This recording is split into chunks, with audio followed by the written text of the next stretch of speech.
This conference will now be recorded.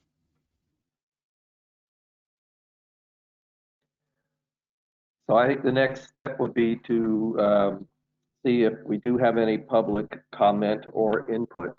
So if you wanted to poll people, Ian, that would be great. Sure. If you're a member of the public in attendance today, please go ahead and take yourself off mute, and you're welcome to provide comments at this time.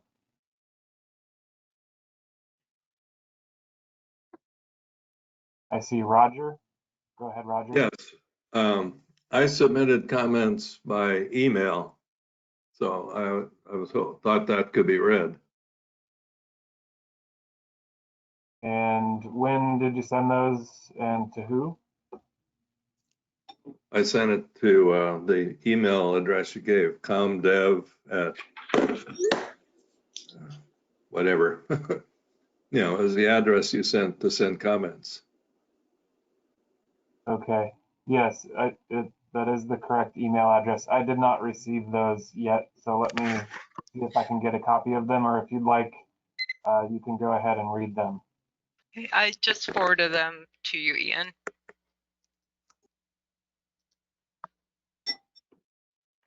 Thank you. Roger, did you want to give your comments directly, or did you want me to read them? Well, you can go ahead and read it. Okay. It says, "Dear persons, I am Roger Neugebauer. My wife Bonnie and I are permanent residents of Arch Cape, deriving our drinking water from tiny streams on the west side of Highway 101. While we have a state license to secure our drinking water in this manner, we cannot emphasize enough how fragile this arrangement is. We are well aware that any clear cutting or other development activities could block or poison our water supply, as well as the water supply of our neighbors along Highway 101 between Hug Point and Arcadia. Therefore, I propose adding a provision to the Coastal Stream Shorelands Policy section of the document under review today, protecting sources of drinking water for residents from development activities. I am sure others more knowledgeable about bureaucracy can provide better wording for this provision." Excuse me. Thank you for listening to the public.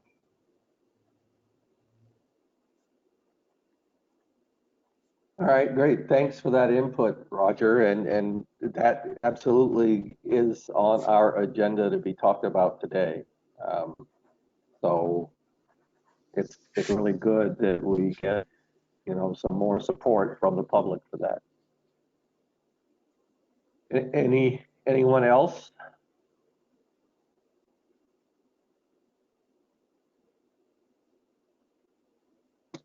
Well, hearing none, we could move into a review of the previous meeting summaries, which I looks like we've gotten now from this transcription service that you're using. And Ian, if you wanted to explain any more or kind of talk about these summaries, that would be great.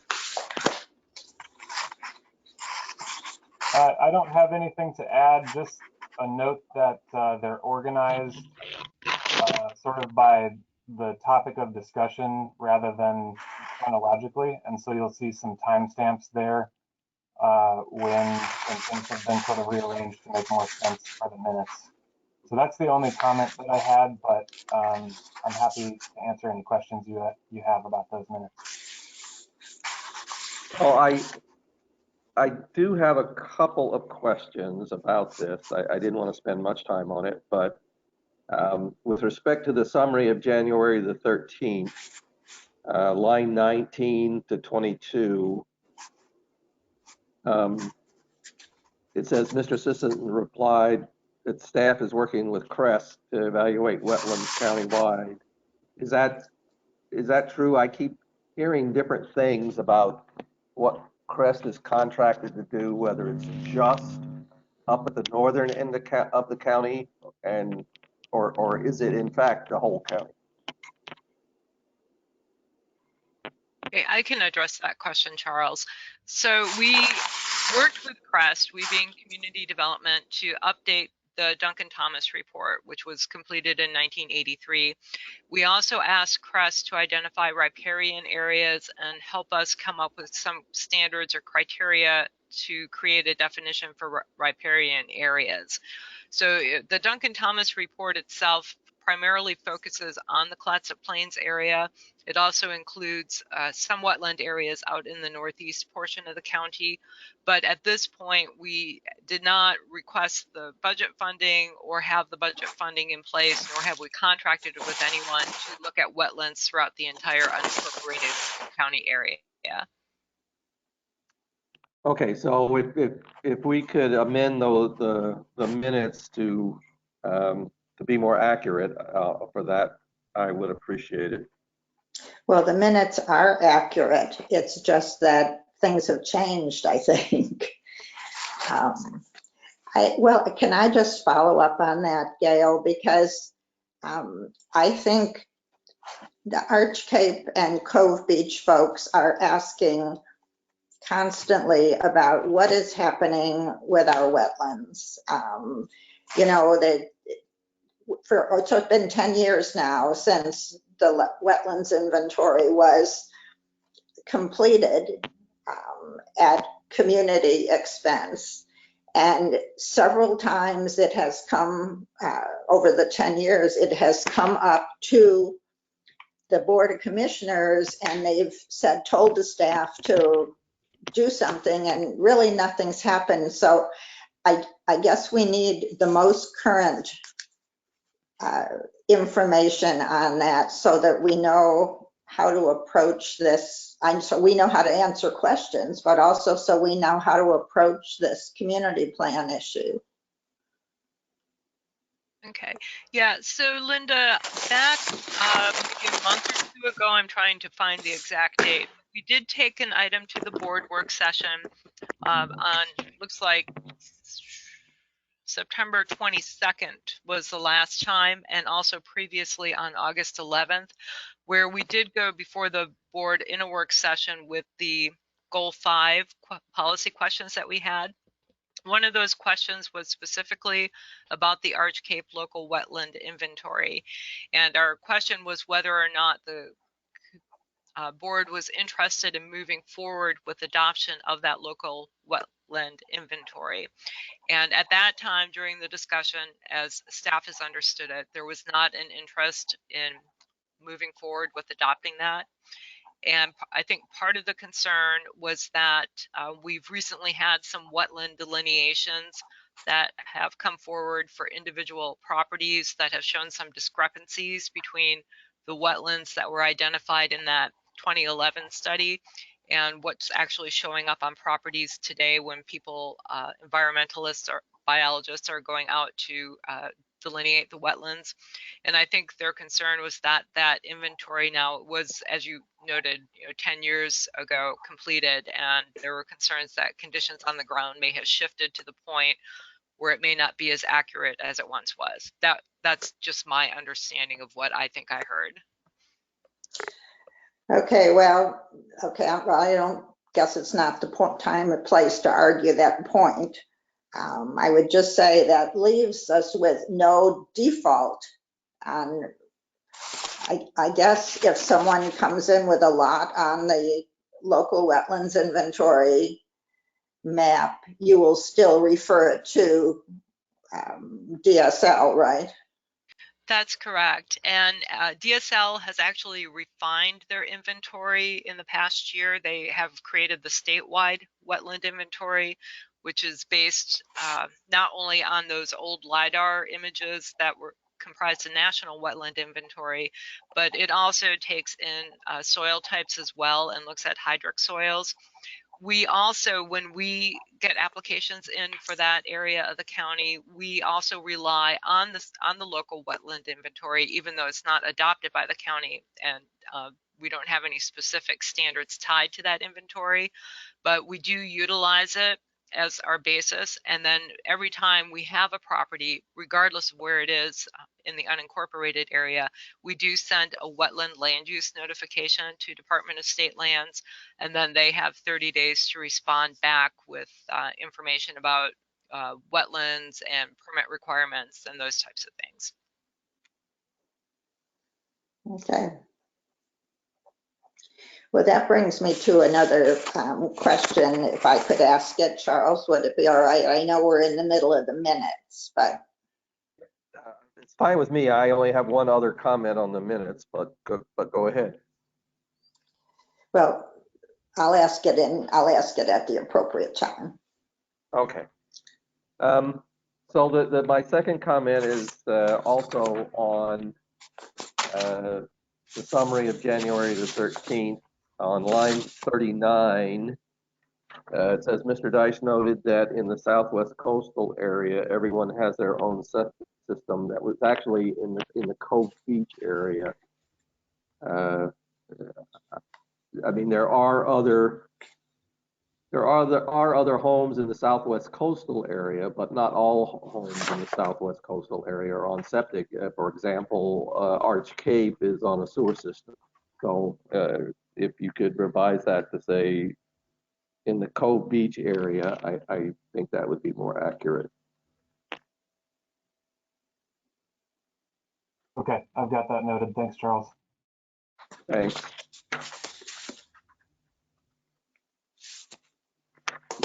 All right. That was all the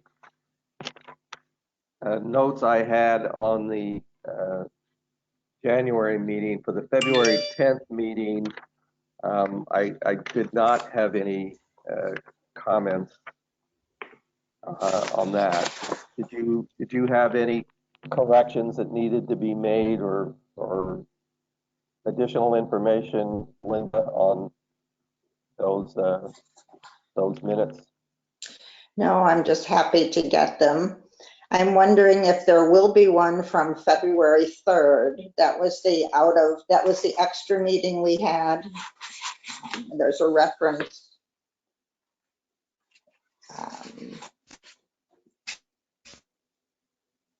Is that included in this February 10th one? I can't understand the first right at the beginning. Let me double check.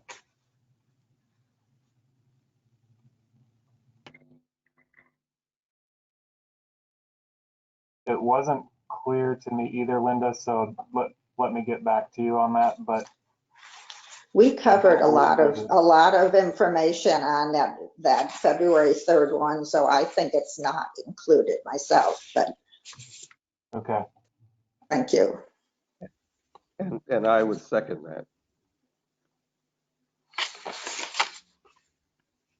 Todd, are you able to talk now? I see the X is gone, but you still seem to be on mute.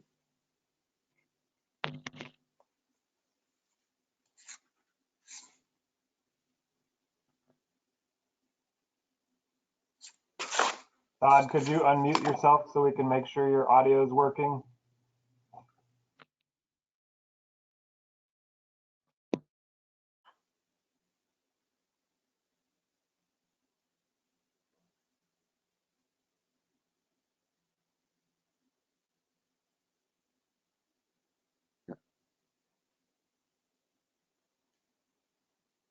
Hello, Todd. It looks like you're off mute now.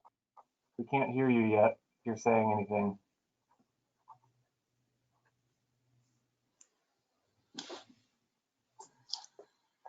All right, well, hopefully Todd will conquer this little electronic problem here as we go along. At least we're making progress.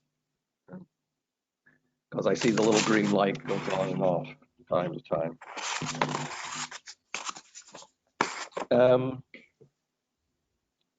So let's move into review of the Southwest Coastal Community Plan Draft 1. So the first thing I suppose I would like to make sure the committee. Go ahead, Linda.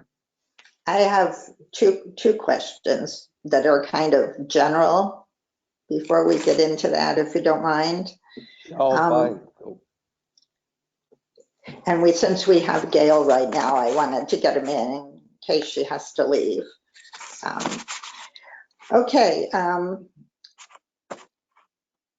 I have been hearing rumors that the Southwest Coastal Planning Area is going to be, or is under discussion to be eliminated after we go through this comprehensive plan process and merged into the political district 5 with Seaside Rural and LC Jewel. And I'm wondering if someone on staff could speak to that so that we know what's going on. So I can address that one as well. The Seaside Rural and LC Jewel planning areas, when we set up our committees, were each intended to have their own citizen advisory committee.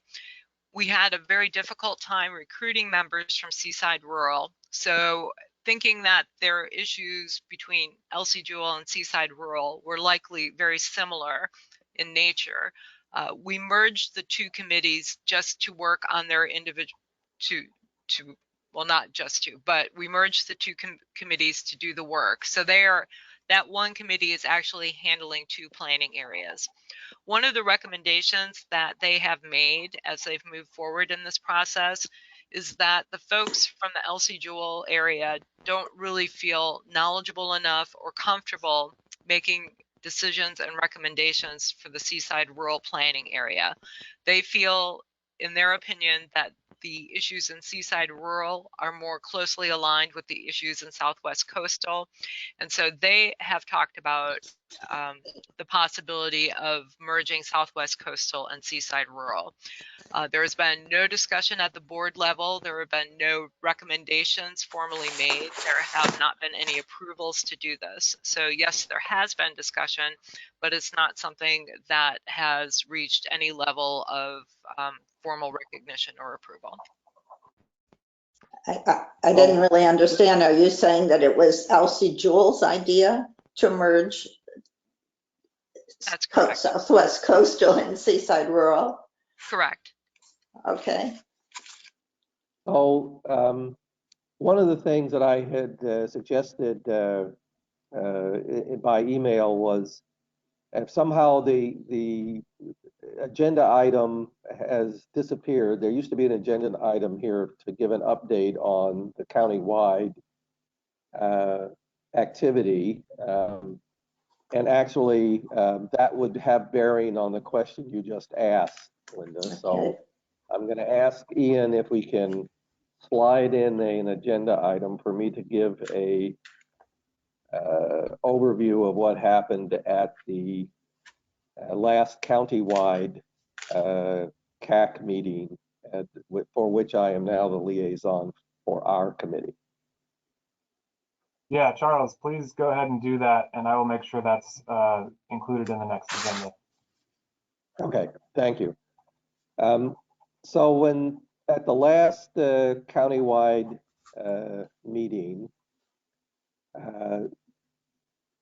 there were a number of things that were discussed, and actually it was a joint meeting between the Planning Commission and the countywide CAC, and they were working off of a draft of goals 1 through 4, and both the countywide committee and the Planning Commission made several changes to that draft document.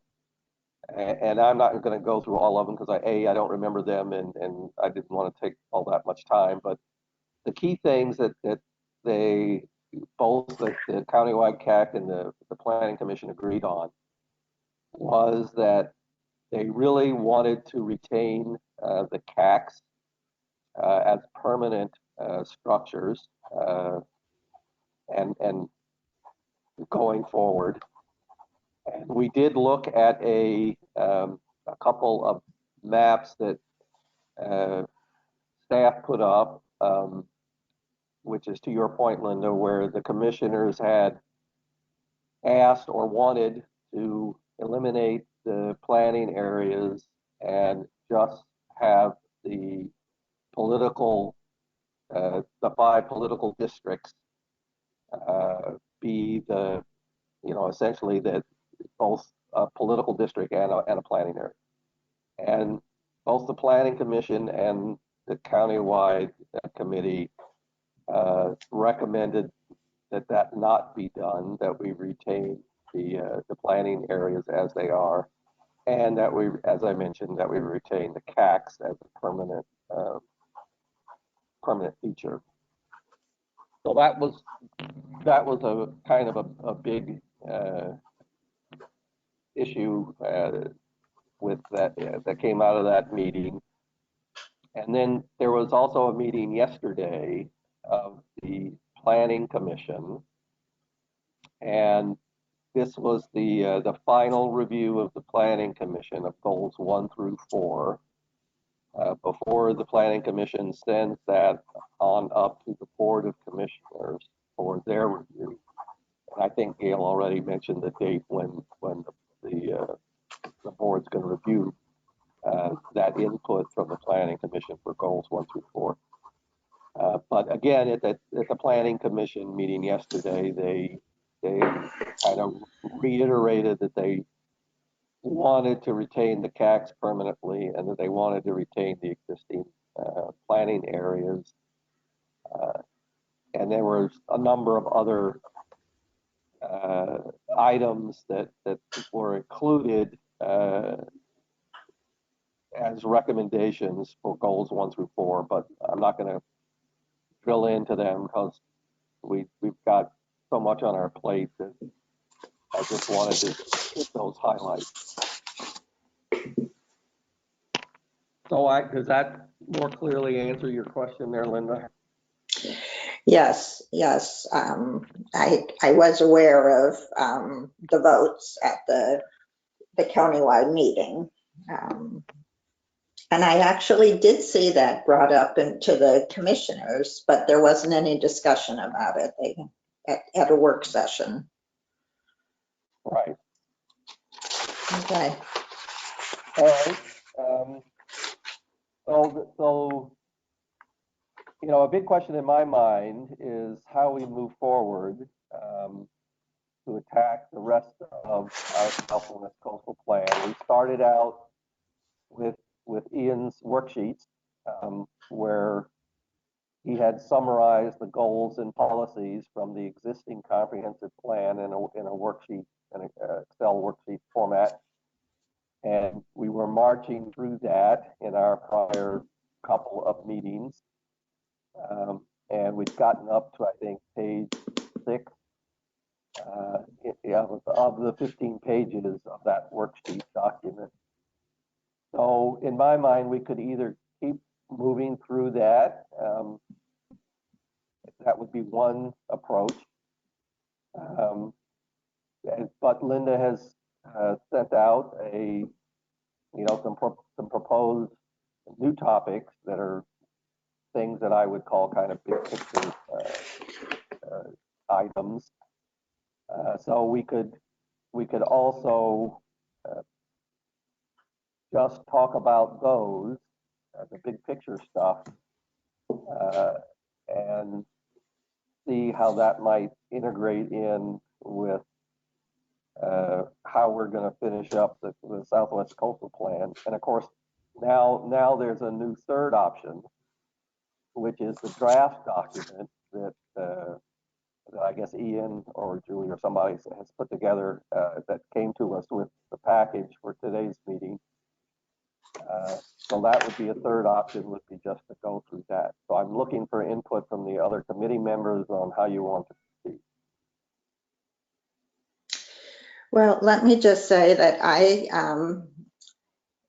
getting these minutes from the earlier meetings this calendar year prompted me to go back and look at the minutes from our meetings, which started 2 years ago. And I found, I didn't have time to go through them all, but I did find that many of these subjects we have addressed in somewhat at great length in connection with the comprehensive plan topics themselves. And also, you'll remember that when we got to goal 5, we were actually given and asked to deal with the community plan issues at the same time. And I feel like almost none of those recommendations have made it into the draft that we are working from now. So I don't want to reinvent the wheel. And, I would volunteer to take the time to go back through those minutes and try to extract the things that I think we should find a place for. But we did discuss them at some length and reach consensus because so we shouldn't waste that work. And so I would rather have that information in front of us so we can plug it in at the next meeting and perhaps discuss some of the new table issues today. We also have comments from our planning commissioner that we can discuss, and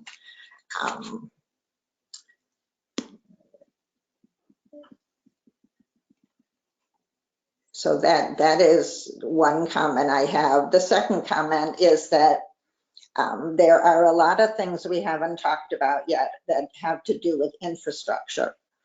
And we did say last meeting that we wanted to get input from the various local districts in the planning region, and we haven't tried to do that in any formal way. So I'm wondering if we should send the plan over to the local districts and ask for comments to come in within the next, 3 weeks so that we have them, the benefit of them for the next meeting. Yeah, I think that's a great idea. I think we should absolutely do that. Todd, are you with us now? I saw you briefly in the camera.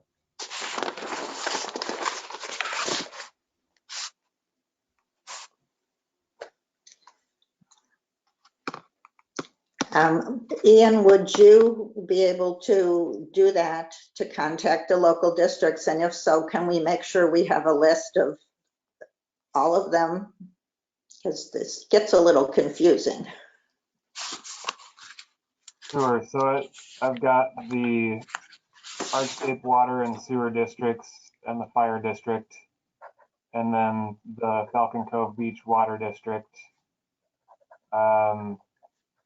the Cannon Beach Rural Fire Protection District. Are there any that I'm missing? So there's a Cove Beach Road Committee.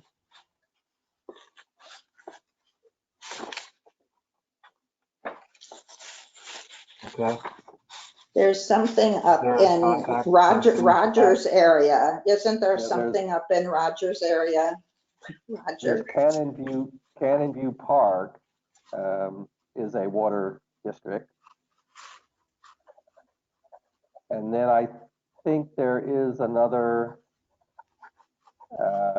water system, and I can't remember the name of it, but Roger probably remembers the name of it. I'm not sure they're actually a district, but for sure there is a system up there,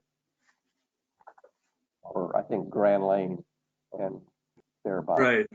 Yeah, it's called the Hog Point Conservation Committee or something like that. And it's composed of residents along Highway 101 between Hog Point and Arcadia. Do you know who the contact person would be, Roger? It'd be either Jay Holiday, well, probably Jay Holiday. Okay. I can get you his email address. That Well, would he be was great. CC'd when I sent that email before, so he should have it. Okay, yep, I've got it. Thank you. Okay. And I'd just like to suggest that perhaps in a cover letter or cover email, you could kind of flag the areas that are specific to the district so that they don't get overwhelmed with what we're asking, public facilities and whatever else.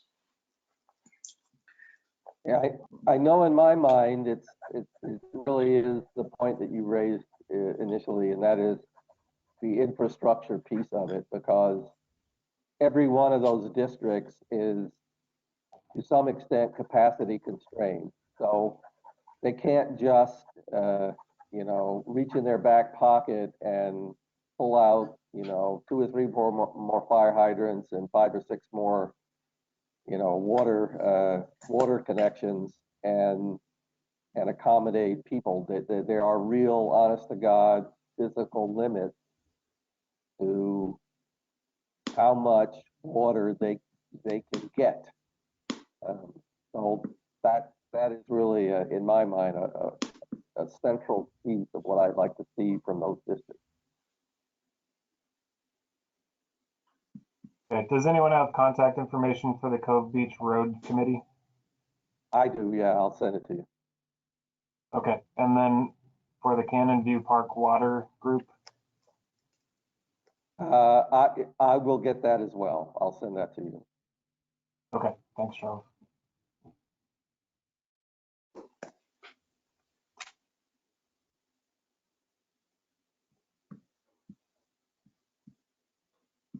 Just to say, we did, oh, go ahead. I'm still searching for Todd. I see him standing there, but I'm not hearing him.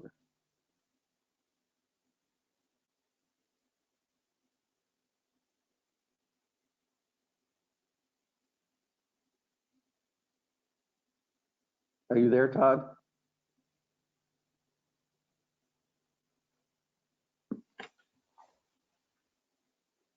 All right, so go ahead, Linda. Sorry. I'm feeling like maybe someone could ask Todd to call in so that we have some audio from him. Or I'll send him an email. I tried sending a couple of messages to him in the chat and haven't gotten any response, so I'll try email again. Well, one thing I did see in the past minutes is we did talk quite a bit about infrastructure. And that is an important subject. So I would think the wetlands and the infrastructure and the goal 5 are all good for next meeting. And hopefully we'll have more information to work with. So Linda, did you want to start with your worksheet as something we can discuss today? Yes. Let me just pull this up here.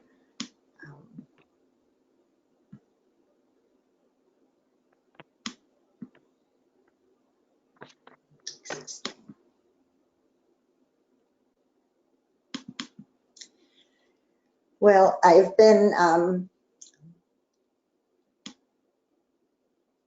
thinking about goal 1, citizen involvement policies. And we keep hitting a wall because there is no interest apparently at this point. Hopefully that will change from the commissioners in keeping these citizen advisory committees going or appointing new ones as permanent committees, despite the fact that everyone seems to want them. So it occurred to me that in the community plan, we have goals and we have policies and we have recommendations. So we have 3 different categories we can put information in, and at the beginning of the plan, it makes clear that there was consensus on the goals and the policies, but the recommendations were things that are there to be thought about and considered and kind of tucked away because there wasn't a strong consensus on it. So it occurred to me that we could deal with citizen advisory. I mean, we could deal with the citizen involvement by adopting a goal, because there is no goal. The goal was repealed in 2017, so we don't have a goal. We could add a few policies that assume that there is a committee for citizen involvement that's the same as the planning committee, the planning commission, and we could add a few policies, and then in the recommendation section, we could maximize opportunities for citizen involvement by restoring the policies from the old plan about citizen advisory committees. So I kind of rewrote this morning. I don't know if Charles, you and Todd got Ian's email at about 9:15 this morning. It's very similar to what I sent out over the weekend. It just adds a few new policies. Yeah, I'm looking in my inbox here and I don't see it. Well, I can deal with it. They're short. Oh, wait a minute, here it is. Oh, yeah, it went out well, my time's kind of screwed up, but I do see it coming in in the last hour or so I can have it. Yep. Well, it's at the bottom of, oh, here they are right on the screen too. Thank you, Ian.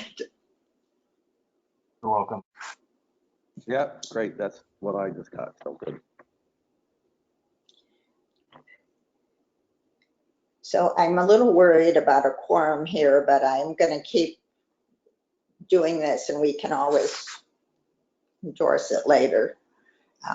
So no, I think the first thing is there is no goal and we need a goal. And the goal that I'm proposing is the exact same one that was enacted in 1979 and was reenacted in 2004 and that existed until 2017 when they enacted Ordinance 1702. And it just says simply establish and maintain a citizen involvement program which ensures the opportunity for local community members to be involved in a broad range of planning and land use issues. I don't think it should be controversial, but I would move on that. Yeah, and I would certainly second that. I mean, I like the idea of not reinventing the wheel. And, you know, I certainly agree with you. You know, everyone seems to be in agreement that we need to have this goal one and these planning CACs reestablished to fulfill our commitment to the statewide goal one principles. And honestly, I feel like the 2017 amendments were not done with a fine brush, that they were broad brush strokes because there was so much interest in just ending the Citizen Advisory Committee. So I'm not even sure there was really an intent to repeal the goal, but I'd like to put it back. Linda, could you help me understand what you mean by the goal that was repealed? I've got 1702 up here on the screen now, and this is the section on citizen involvement policies. And so the double underlined bold are the three new policies which replaced the strike through 6 pre-existing policies. I don't see anywhere that there was a goal. I looked back at the 79 ordinance as well as the 2004 updated version, and I didn't see anything under citizen involvement that explicitly stated a goal in the Southwest Community Plan. There was just this list of policies which have been amended as shown here on the screen. So I wasn't sure what you meant when you said that a goal was repealed. Well, I thought that's where I got it from, but I don't have those older ones in front of me right now, so I can't double check it. But I would say it's maybe the same goal as in the comprehensive plan then? Is that what it is? I didn't make it up. I believe you that you didn't make it up. There was an amendment to the comprehensive plan goal 1, which said something to the effect of, you know, the Southwest Coastal Advisory Committee was the only remaining active committee, and that language was struck. That's here. So goal 1, the goal was amended basically to remove that second paragraph referring to the Southwest Coastal Citizen Advisory Committee. Maybe that's what you were thinking of. I don't know. Okay, well, wherever I got it, I think it's consistent with statewide goal 1 and with the Clatsop County comprehensive plan. And I do believe that the Southwest Coastal Community Plan needs to have a citizen involvement goal, not just policies, but a goal, just like the other sections do, or should And I agree have. with that. I agree with that.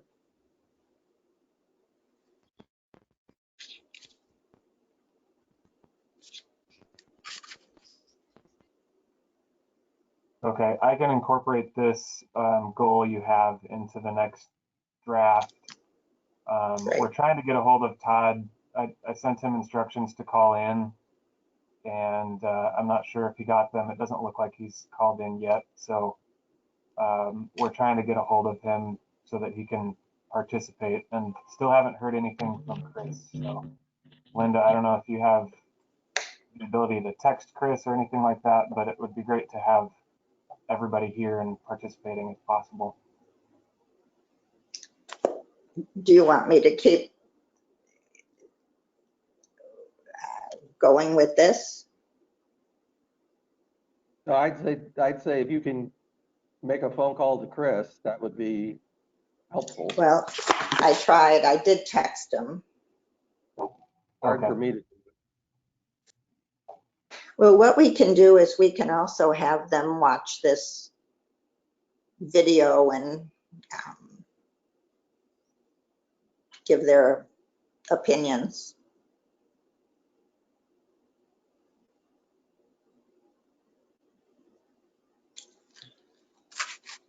Yeah, and hopefully we'll get Todd. I mean, he's present, so technically we have a quorum. But it would be great to have some active participation. So we're still working on that. I think it's okay to move ahead. I don't know that you'll be able to, you know, make motions or anything like that, but we can definitely discuss your ideas, and I can make notes of those. Well, you can put these things, if Charles and I agree, you can put them in the next draft, and if we don't have a quorum to approve it, then we can take them out again. But I do feel they're consistent with things I've talked to the whole committee about, I would say, many times. So anyway, I'm proposing 3 new policies be added to the citizen involvement policies. And the first one is this, you're going too far down. It's A, B, and C here. Yeah. These are proposed new policies. The first one is encourage the Committee for Citizen Involvement to develop a written citizen involvement program which addresses how Clatsop County is meeting or will meet the responsibilities of statewide goal 1. involve the public in this process and post drafts and final documents on the county website. I do feel there's a need to address the substance of what the Committee for Citizen Involvement does. And I also believe that there isn't any written citizen involvement program document that can be referred to. This isn't to say there aren't efforts being made and things being done, but I think I'm looking for compliance with the requirement that we have an actual sort of program that can be looked at by citizens to see what their opportunities are. And Linda, I think that a lot of those public involvement opportunities are already spelled out in our code and how we address public notices, conduct public hearings, and those types of activities. So I believe that there are written plans in place to address citizen involvement. You know, I'm not saying there aren't, Gail. I'm just asking that we have a document that pulls them together for citizens so they can find them when they want to know what the county is doing. I think it is what we're supposed to be doing, and I think it would be a good communication tool. Yeah, plus I think that the whole citizen Committee for Citizen Involvement thing is still up in the air. At least as of yesterday's Planning Commission meeting, it was still up in the air. And I certainly think that needs to get tied down and spelled out in some kind of format, whether it's goals and policies or whether it's a procedural document, I don't know, but there has to be something there in a written form that people can, inform themselves and understand how it works. Plus, there's still some bits and pieces that I feel are very important that are missing, like the requirement for the two-way dialogue with the, with the board or, with the planning entity who's making the decision making that's called out for in Goal 1. So I'm in total agreement with Linda that we need something, and maybe we can't ask for it right this minute because it's still getting worked on, but we still need to have something concrete. Plus, I would point out the policy simply says encourage that this be done. We are not trying to dictate, just ask. So the second one. If I'm understanding correctly, sorry to interrupt you, Linda. I'm sorry. It may be a matter of, making a document that's almost more of a user guide to the citizens to how to get involved, and not necessarily changing policies, but just making it a lot more clear for people to understand how to participate in the process. Right. Okay. That could be, as long as it addresses everything it needs to address. Yeah, I personally think it's more than that. I mean, this whole issue of how you have a two-way dialogue that's required by Goal 1 at the state level, that I don't see getting addressed. I don't see where it has been addressed, and I don't see it getting addressed. So for me, that is still a big hole in our Clatsop County procedural manual of how that's going to happen, and I'm very, very anxious to see a solution for that requirement. I agree. I mean, most everything on the list is giving us information, but getting information from the public isn't probably optimal these days. So anyway, I have two more, and maybe we could just Charles and I are at least in agreement on them. The second one is to encourage the governing body to restore the Southwest Coastal Citizen Advisory Committee to assist the Committee for Citizen Involvement in meeting the county's Goal 1 responsibilities. And again, Yeah, I mean, just encouraging. And the third one is consider appointing a regional planning liaison from the Southwest Coastal Region or from each land use planning region to work with the committee on citizen involvement in meeting its Goal 1 responsibilities.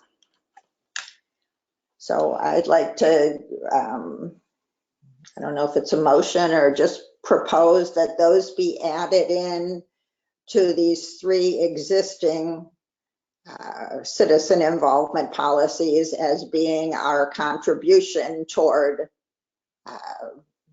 the new document. And I'm in agreement with that.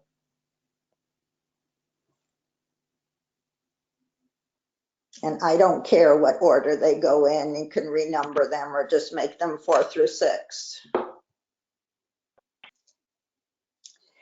Okay, I see we have a caller that just arrived. Todd, is that you, hopefully?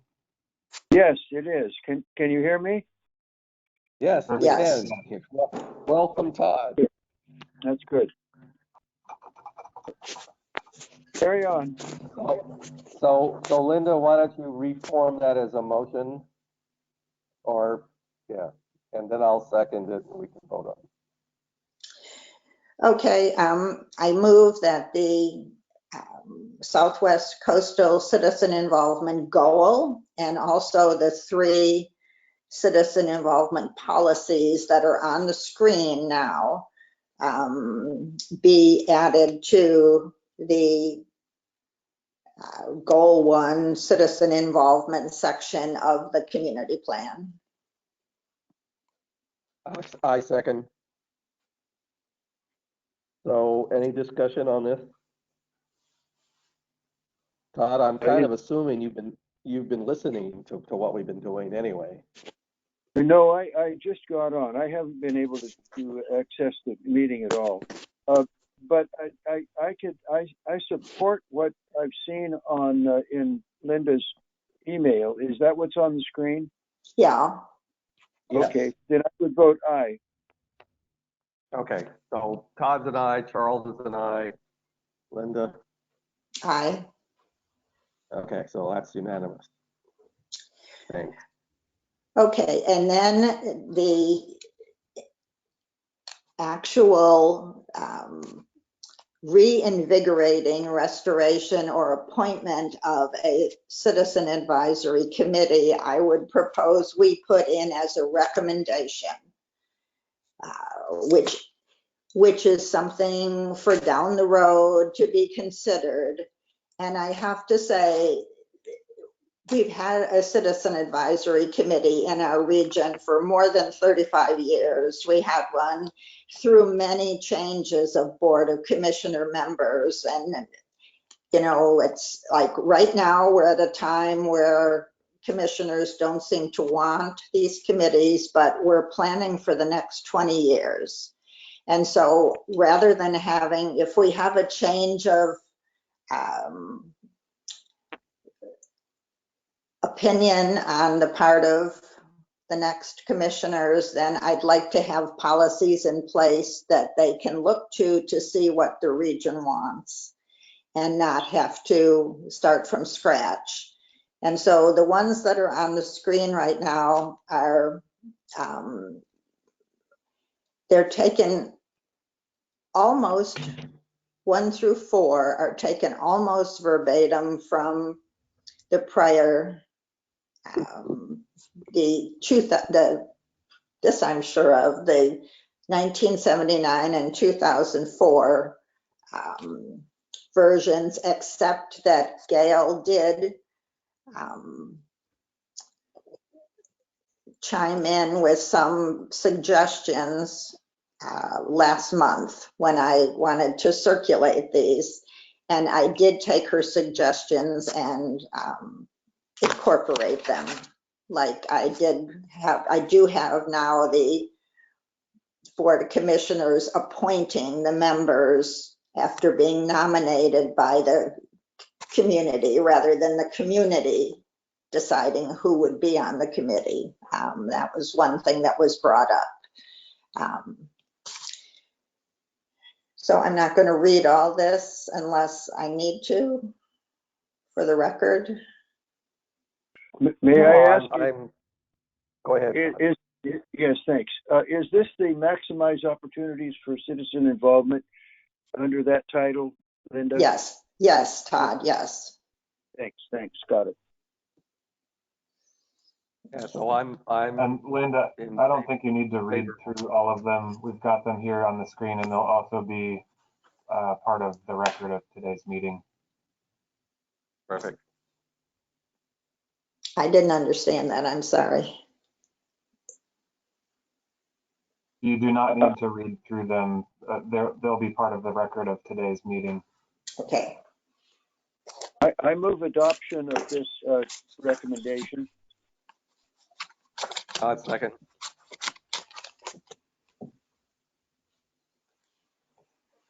Any discussion? Hearing none, all in favor, Charles, aye. Todd, aye. Linda, aye. Great. Unanimous. All right. What else you got there, Linda, besides goal one? I have a question. I'm just going to go in order here. Can someone tell me right on this, right below the citizen involvement as landscape units here, it says the Southwest Coastal Planning Area is divided into 7 landscape units. What are the 7? There's not 7 under this, so I don't know what they are.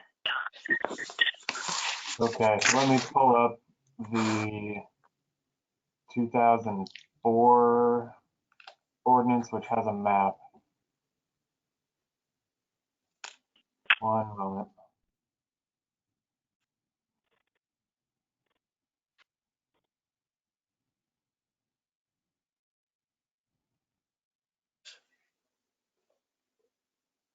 And just so you know, the current draft in your agenda packet does not have the maps. The hope is that we will have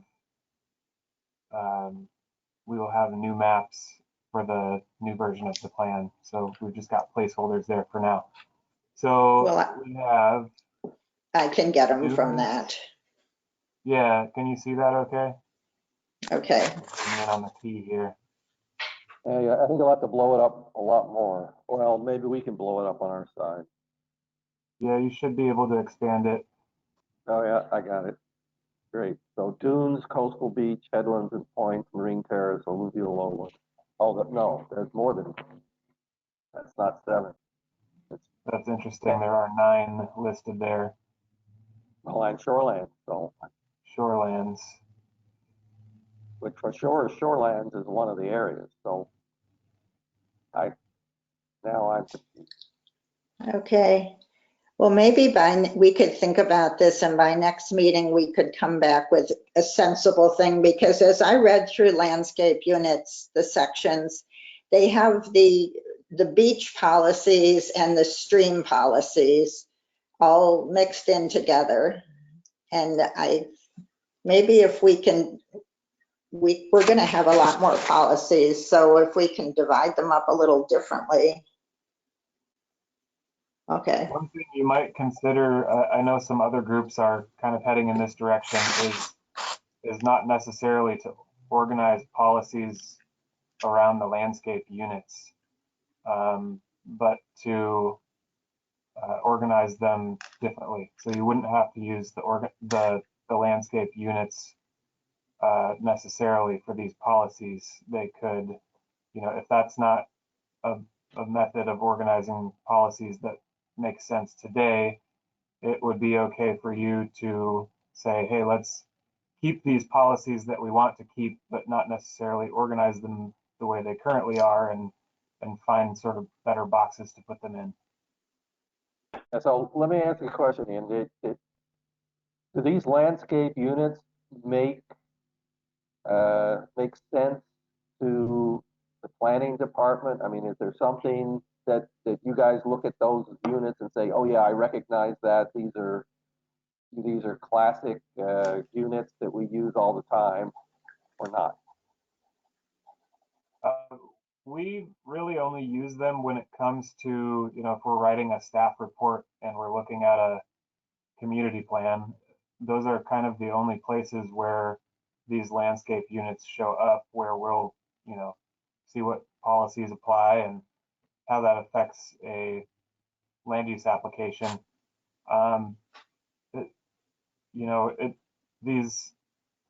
These landscape units and the policies that apply within them were all kind of devised prior to the zoning ordinance. And so, things were implemented by the zoning ordinance and by applying different zoning designations in different areas. So it may not really be relevant today, since now we have a zoning ordinance and we've applied zoning throughout the county. It may not be as relevant to use these as the method to organize the policies in the plan. Do you have a recommendation of how we might organize them otherwise? You could just look at geographical areas rather than, geologic areas. You could look at specific geographical areas. You could apply them within the comprehensive plan map designations. So we have rural lands, we have forest lands, we have agricultural lands, we have the rural community area. You could use zoning designations. Those are just some of the ideas that I had. Yeah, because that. Okay, well, I don't know. I think that our whole region has the same issues on many things that have to do with land use planning. We have beaches and streams and steep slopes and trees and many more natural resource issues than development issues, almost, at least 50-50. Well, I don't know what the thought is of where to put the climate change impacts, but that's the next thing on the table that I circulated. I had help with this, obviously, from several people in the community who know a lot more than I do. And I proposed both a narrative to add to the community plan, and I proposed a number of potential solutions, some of which I think, like coastal erosion, those should probably go in the coastal shorelands section, or maybe the critical hazard section. Not sure. And I guess, Charles, do you want to discuss these? Yeah. Or have you and Todd both reviewed them? Do you have any problems with them or changes or? No, I reviewed them, and I think they are, they're good, and we should include them. I'm trying to recall, I know the countywide group and for that matter, the Planning Commission are also kind of grappling with how to integrate climate change into the comprehensive plan, and whether to make that a kind of standalone section in the plan, or just integrate all of the issues into each one of the other portions of the plan. So I mean, I see Gail's gone, but maybe Ian, if you've got any insight into how you think the countywide comprehensive plan is going to deal with climate change, that might inform our direction for dealing with it. Sure, that's a good question. I think, to an extent, it's still to be determined, since there's a long review process ahead through the Planning Commission and through the board.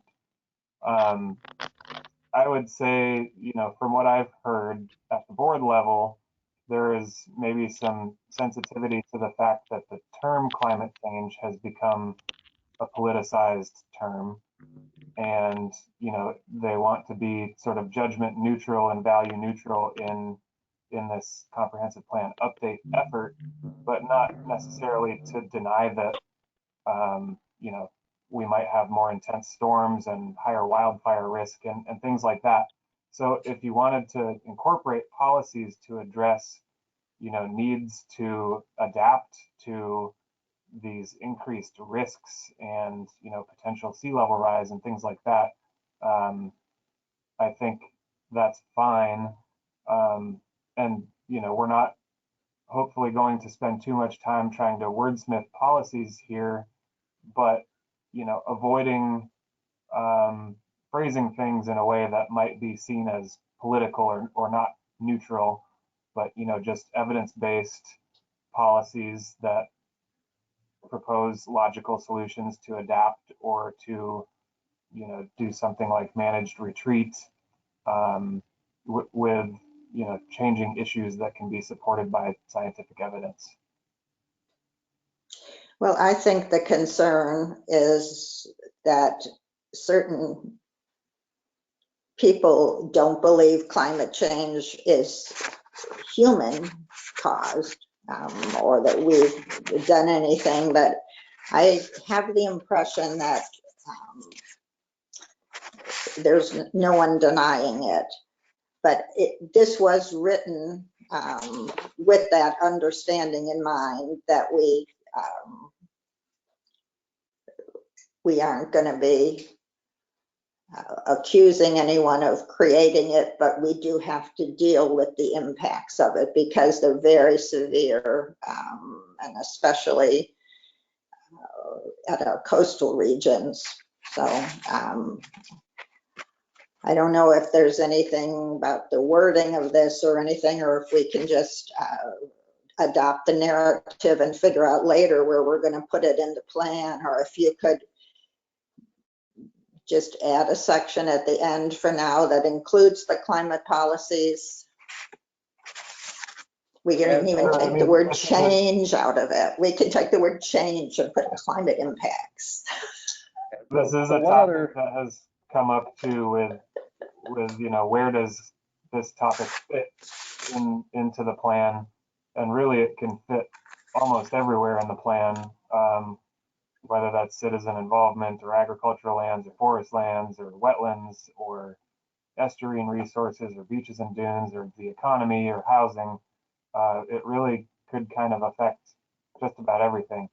So, at the statewide level, there's some talk about adopting a goal 20, which would specifically address climate change. I'm not sure, what the status of that is, but,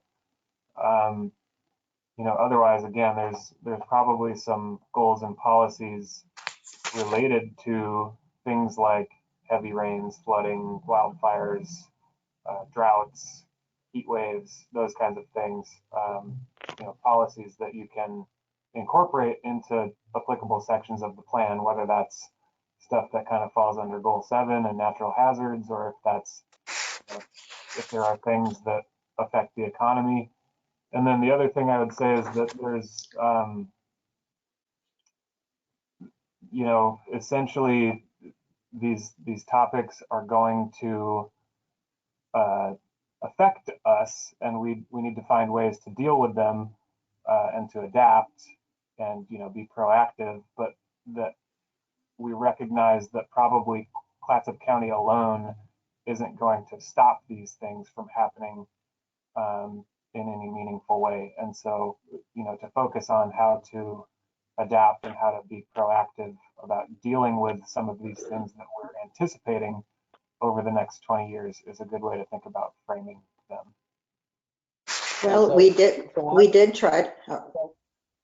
Charles. So I was gonna add that I mean another place like, and you kind of touched on this, Ian, would be maybe in goal 7, because as I think about this, it really is kind of like hazard mitigation, And the county already has, this enormous hazard mitigation plan that it's put together over the last 3 years, and I've been on that committee, so I've kind of been involved in a lot of those discussions. And I think a lot of the things we're talking about here in this section does have to do with hazard mitigation. So maybe that's a place we could kind of, or category we could stick it under for now. It sounds good to me. Yeah, well, I don't think it doesn't sound like the committee members have a lot of disagreement, and we have tried to be really specific to Clatsop County in terms of proposed solutions. If you go to the first coastal erosion, just scroll up a little. We tried to put really specific things that the county could do through their zoning and standards, like increase oceanfront setbacks for new construction in higher erosion areas, and prohibit decks and sheds and other currently allowed infrastructure in the setbacks in oceanfront areas. And we've got to be looking at 20 years ahead. That's what we were told. So I don't know how you want to handle this, Charles. There's a narrative and 4 different problems, and then about 15 or 20 different suggested improvements or solutions or policies. Yeah, so my suggestion would be that I'd like to adopt these concepts, these policies, these goals and policies, and whether we end up finding a logical home for them as we're wending our way through the rest of the plan, such as maybe hazard mitigation section in the plan, or whether we sprinkle these things into these ideas and these policies and goals into other areas as we go through the plan. We can leave that for a later discussion, but I think we do need to incorporate these goals and these policies in our update.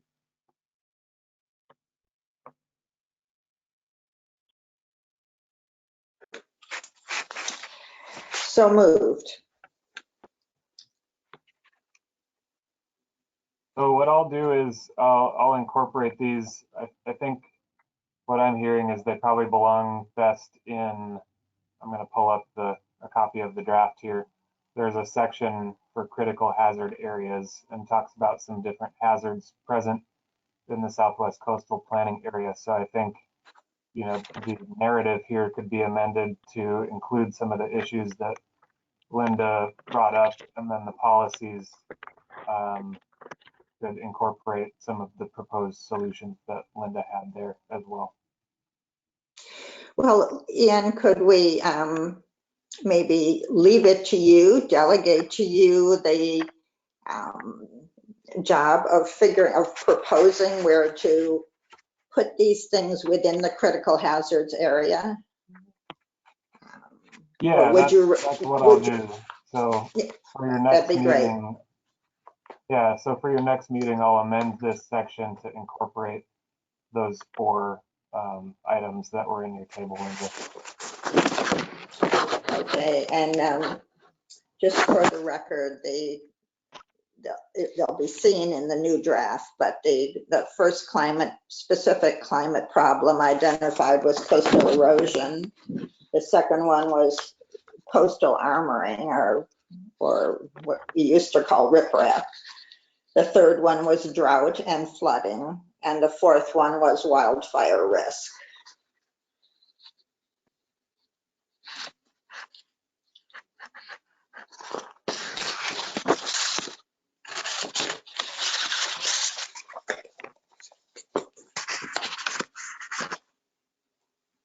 Okay, well, that'd be super helpful, Ian. Thank you so much. Yeah, I agree.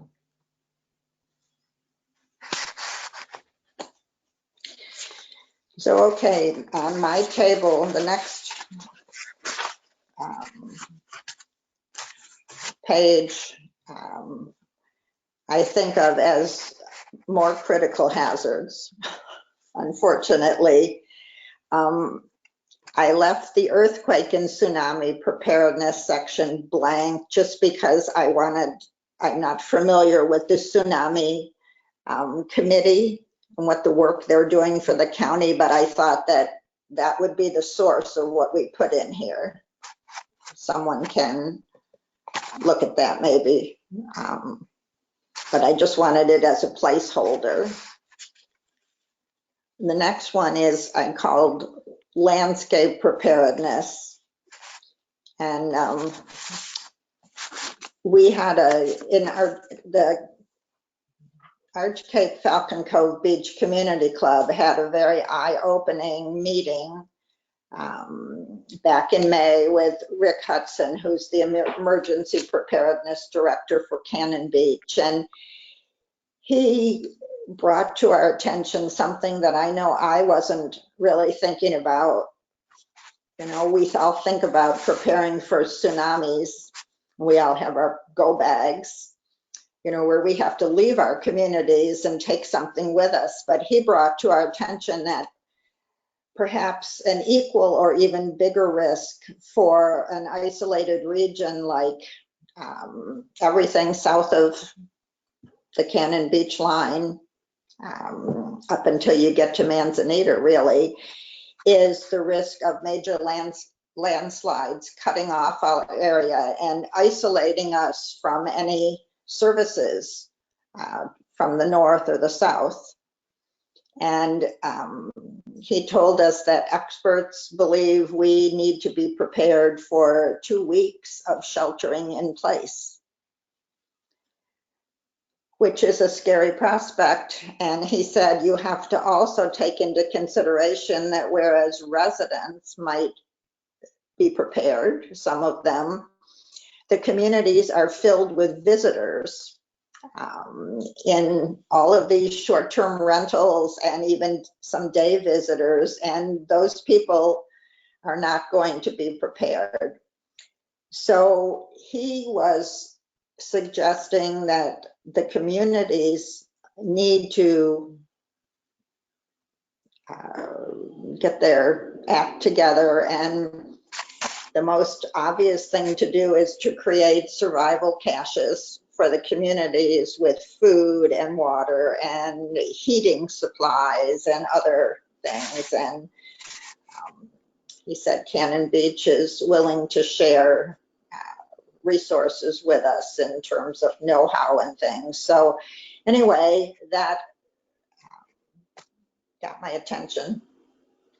And so I did draft these 3 proposed solutions that have to do with expanding the county's ongoing emergency preparedness efforts to include this particular problem of isolation, and to propose that the county provide funding to build some community-based survival caches with supplies, that the local communities be tasked with monitoring them and periodically replacing them, that we develop a community education program or an effort to encourage residents and vacation home owners to create their own caches, and that the inns and the bed and breakfasts and the short-term rentals, we required to have them a survival cache on site and show proof of that as part of the permitting and renewal process. So there. Well, I think it's a great idea. The one comment I would make is I will get together with Tiffany Brown and just to see what she's got in the county-wide hazard mitigation plan to make sure that we're not already, that she doesn't already have some of this stuff covered. And clearly she's not going to have things like, you know, the B&Bs and the STRs and that kind of a thing. But the caching stuff, that may be on her radar. So I'll see if I can get some information from her to share with the rest of the committee members. Great, why don't you do that and bring that back next time? I understood from this presentation that maybe South County, our region, is not considered, that we might not be as in the plan as one might hope, but that would be a good thing to do. And any of this can obviously be changed. So we'll just have that on the next agenda. Okay. Thanks, Linda. That's very informative, and I think we need to really follow up on that seriously. It's good. Yeah. Okay, so next, I don't know, I'm calling this coastal visitor preparedness, because we all know that we have visitors, and actually even kids who are not visitors, who are out on the beaches here, and every year we have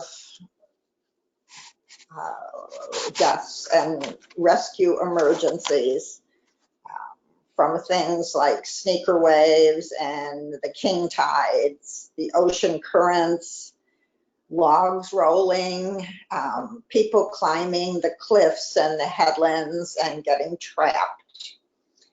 So I think it would be nice if our community plan could encourage the agencies at all levels to install, whoever's responsible, to install warning signs at the beach accesses, to create public service announcements and informational brochures and materials to educate visitors and children about these risks, and to require the hotels, the inns, the bed and breakfasts, and the short-term rentals to post educational information in the individual rooms. We have a lot of data on this. Unfortunately, when someone dies on your beach because they were asleep on a rock and they got washed out because they weren't really familiar with the tides, you never walk past that rock and don't think about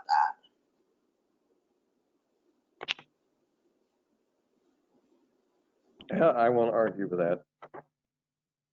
Yeah, that's good. I don't think with short-term rentals it makes sense to put it in each room, because those people occupy a house. But to put it in each house would be a good idea. Good point.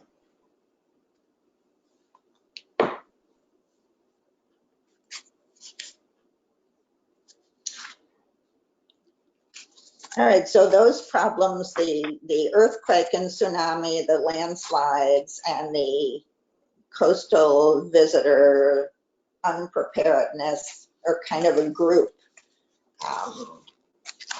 Again, I'm not sure where they should go, but I'm thinking somewhere in the near the critical hazards area. Unless that's what I would think as well. I agree.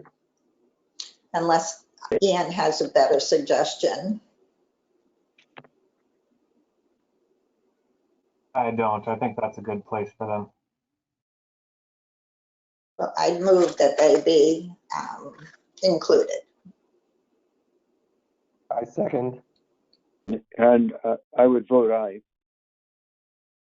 Okay, so yeah, so Charles is aye, Todd's aye, Linda. Aye. Okay, good. So we're all. And Charles, when you come Charles, would you be able also to look at the earthquake and tsunami things and maybe propose some specific language for that that's appropriate for our region? Yeah, I'll, like I say, I'll have a long conversation with Tiffany because they've already created this really comprehensive hazard mitigation plan for the county, and get some insight from her on how they organize that and make sure that we aren't duplicating something that they're doing. Great, thank you.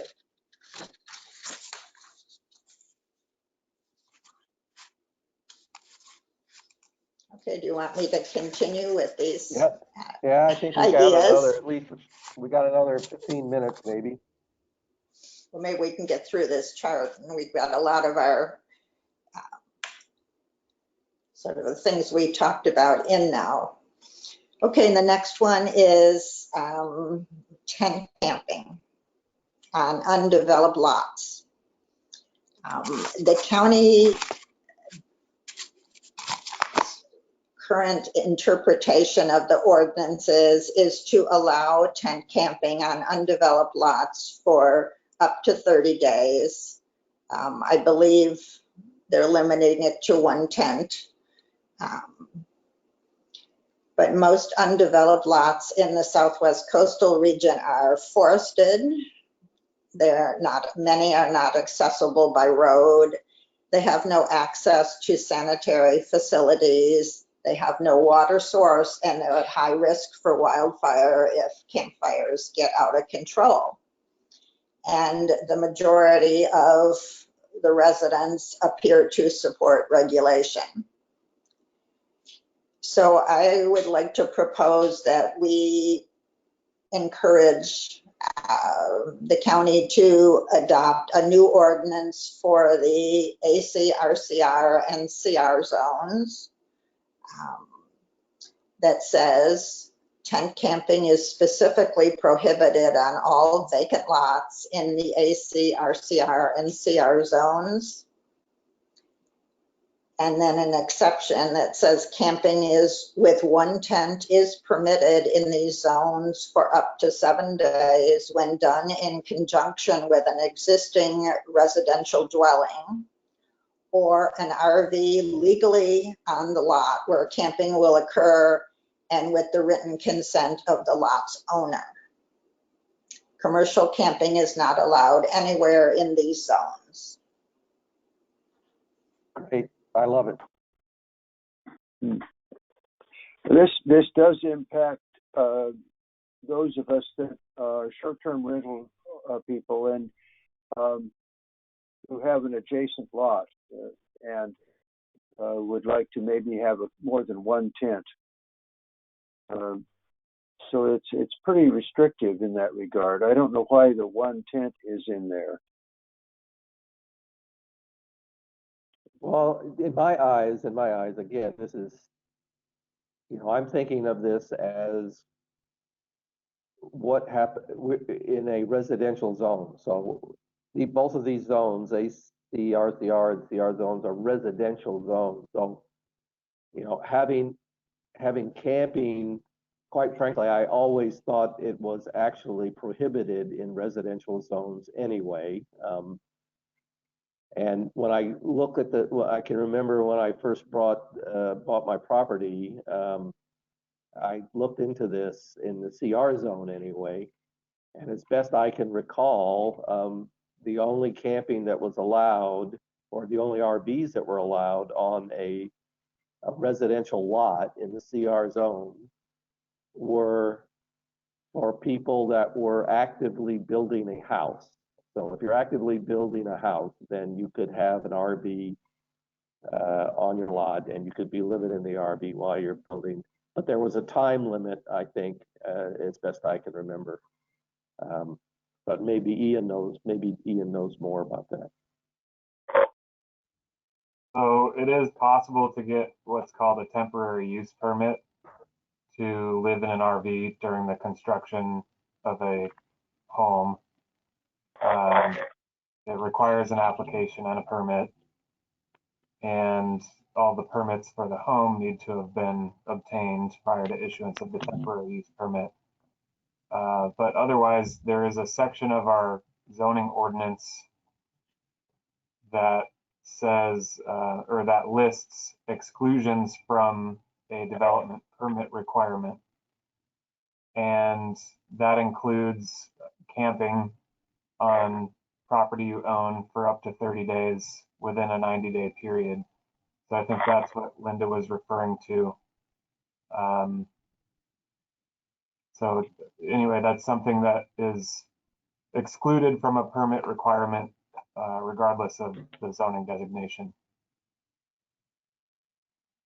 Yeah, well then I'm all for Linda's proposal here, because I don't think it, to me anyway, it's not appropriate in a residential area. I mean, camping's great in, you know, AF zone or, you know, the forest zones or natural resource zones.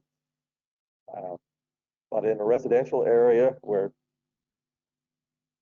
you know, the sanitation impact and the fire impact could be really detrimental to where people are living and have their home site. You know, I think that this is a good proposal. May I suggest we add to it that campfires would not be allowed? It seems to me that's the big risk.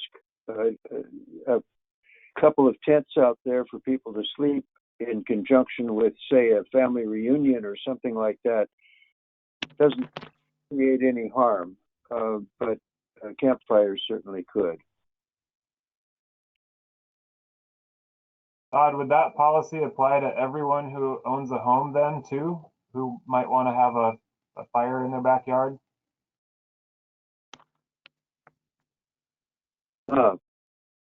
Good question. Yeah, it is, and as you all know, it's difficult to do anyway in the summertime. So unless you have, I don't know what the requirements are, but I know outside burning has been difficult, certainly of yard debris. Can you have a little camp? Good. So there is during burn season, and campfires are for sure prohibited by the fire district and ODF. But outside of burn ban season, which typically is like the second week of June to about the third or fourth week of September. But if you're outside of that burn ban season, then people can have burn barrels and they can burn yard trash and they can have a campfire on their property. I mean, as far as I am aware, that's currently legal in residential areas like Cove Beach, and people do it. Okay. There's a big difference between having a campfire on a property that has a house with running water and Yes, a absolutely. campfire on a vacant lot in the middle of the forest. Yes, I agree. And not just running water, but running water in a hose. Yeah. And a road that the fire department can get to if needed. Right. Well, that might need a little bit of editing, but the idea is very good. Well, Todd, would you want to look at it between now and the next meeting and come back with what you're comfortable with? Sure, I'd be glad to. Okay. Would you email that to me? I think that it's not on the form I have. I will. It's on the Okay. form that you had from the weekend, but I'll just send you this. Yeah. Oh, okay. Okay, great. Thanks, Sure. Linda. Yeah. Okay. Okay, next. This is one that I feel like we've talked about many times, which is the need to keep pedestrians and even bicycles, if we could, off of Highway 101. It's not so much a problem if you're trying to get from one place to another on the west side of Arch Cape. But on the east side, there is no place to walk. There are no developed trails or really anything. And that's one problem. The second problem is that people in Arch Cape are crossing 101 on foot all the time because everybody from the east side needs to get to the west side to go to the beach. Everybody from the west side needs to get to the east side to get their mail from the mailboxes. And it's very high risk. So I would like to see us encourage ODOT. It would be ODOT, I guess, for the highway itself to put either a culvert under the highway or a pedestrian bridge over the highway, or to put in a traffic light at our commercial zone there. And I'd like to see the county be encouraged to partner with whoever, maybe ODOT and local organizations and even local landowners to create a network of trails, or at least one through trail on the east side of Highway 101 in Arch Cape for pedestrians and even for recreation purposes, for jogging, for cycling, whatever can be done.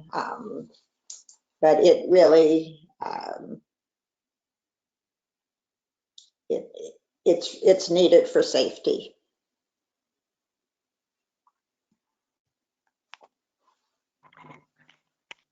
Well, I certainly would agree that we need to address this. I could sort of mentally see Ian cringing because we've thrown ODOT onto the plate, and I think he's going to say, well, that's not the county's problem, but I'll let Ian speak for himself. Well, I had one clarifying question. So I did just send a link to everyone in the chat.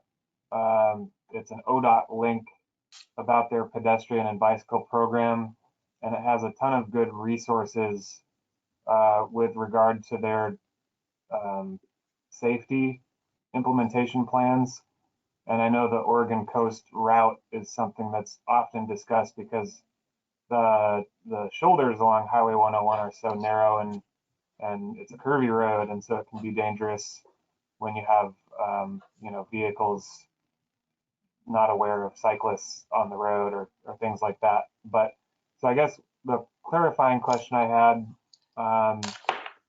with regard to keeping bicycles off Highway 101 if that would include through traffic, say, cyclists who are doing the whole Oregon coast, who are passing through the Southwest Coastal Planning area on 101. Are you asking if they're included? Right. I'm reading your language, which says keep pedestrians / bicycles obviously off Highway 101.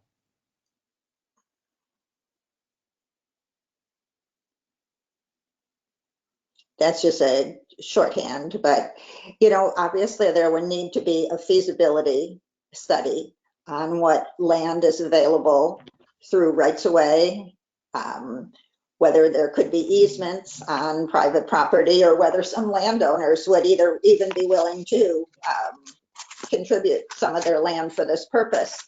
And I think that depending on what was discovered, it might be just a foot trail, or it might be able to be a path that could accommodate bicycles. And I think I'd like to have this be broad enough that it just gets the ball rolling. And if it's written too narrowly, we can wordsmith it down the road. Or as you put it in, you can, put the right things in. So I don't know, Ian, it would be nice if those bicyclists who prefer the safer, more scenic route for a couple of miles would have that option, but I don't know. Yeah, I think that's what kind of sprang into my mind as Linda was talking, is that, that there's always a possibility, however improbable, of the possibility that, there are portions of platted streets or a platted street that, could be just a fine and dandy alternative if it were, cleared and turned into a bicycle usable path that would get those bicycles off of 101 for at least a mile or two until they get to the tunnel. I know in Cove Beach, as an example, there are a bunch of platted streets that, that go for a fairly long ways that, have never been developed, but it's publicly owned, right away. And it would be kind of an ideal thing if we had if there were a similar situation in Cove Beach. So I think that thought is a good idea. Okay. Yeah, I'm a little skeptical that there would be community support for clearing a 40-foot right of way through East Arch Cape and the wetlands that are there. And so I guess my question was more about, is your recommendation suggesting there is a need for safer passage across Highway 101 from the east side to the west side of Arch Cape, or vice versa? Or was it more about linear traffic along 101? Because I understood it to be more about crossing 101 safely, not about linear traffic along Highway 101. There's two separate problems. If you live on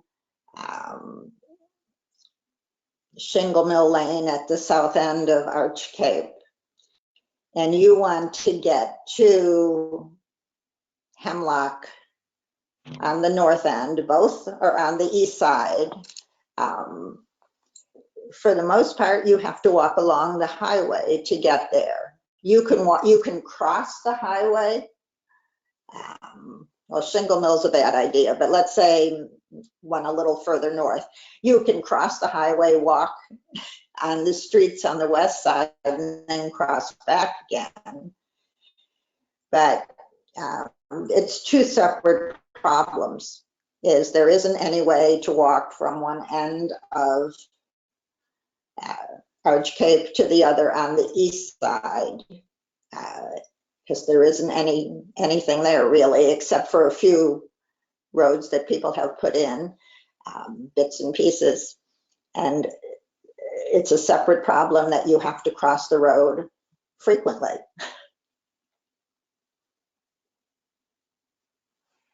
Okay, I understand. Thank you. Yeah, I think it was local traffic, not through traffic, is the primary thrust of this measure.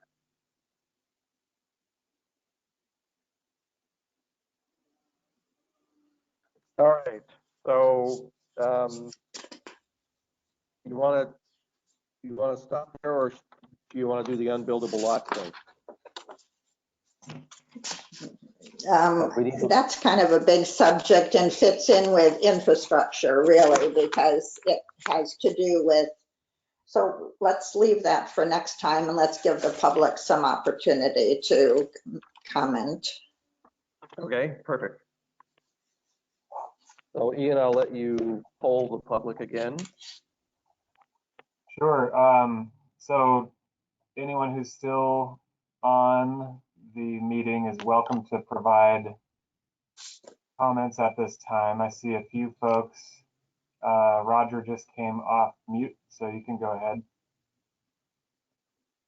I was hoping that we would discuss the issue of drinking water, but I see that we didn't get to it today. But I think also our concern about drinking water fits in with the overall issue of climate change. I mean, it affects so much in our plan that I really urge that we do have it. We don't cower in political fear and not include a strong climate change policy.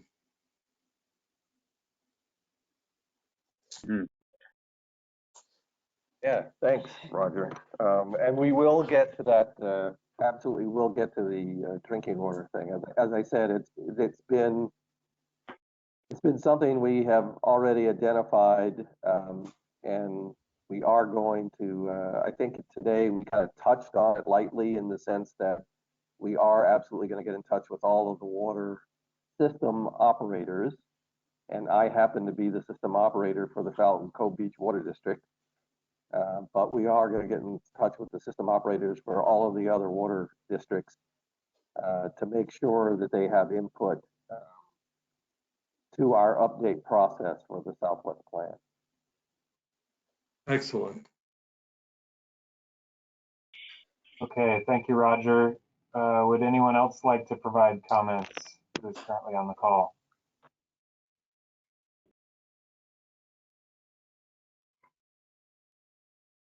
Okay, we did have one come in the chat. Sorry, go ahead, Yeah. Julia. That's what I was getting ready to say, is that somebody did provide something in the chat box. Her name is Lisa, and she appears to have left the meeting. And she was talking about setbacks between Larch and Pacific. And I'm not aware of a Larch in, she mentions Arch Cape. I'm not aware of a Larch in Arch Cape. I am aware of one in Cannon Beach. So I'm not sure if she was really talking about the Southwest Coastal Planning Area, or if she was talking about actually the city of Cannon Beach, which also has a Pacific Road, by the way. Anyway, she was talking about setbacks in the area, and neither of the types of setbacks that she described actually describes the type of oceanfront setback that is applied in Arch Cape. So I'm not sure that it was germane, but anyway, I wanted to make sure that it was in the record. And you know, the only thing I can think about is that there is a 50-foot setback from recreation lands like Oswald West State Park, or it's called a resource land, I think, in planning language. So that was the only thing I could think of. But is there a Larch anywhere other than Cannon Beach? I'm I was missing, wondering if she meant the right Leech. Well, I wondered about Leech too, but that's Leech. Oh yeah, Leech. I wondered if I don't know of a Larch. There is a Leech Road. Leech is east-west. And then I don't think that abuts any resource zones, so there wouldn't be a 50-foot setback that I'm aware of. Right. So that was why I was thinking it might not be applicable.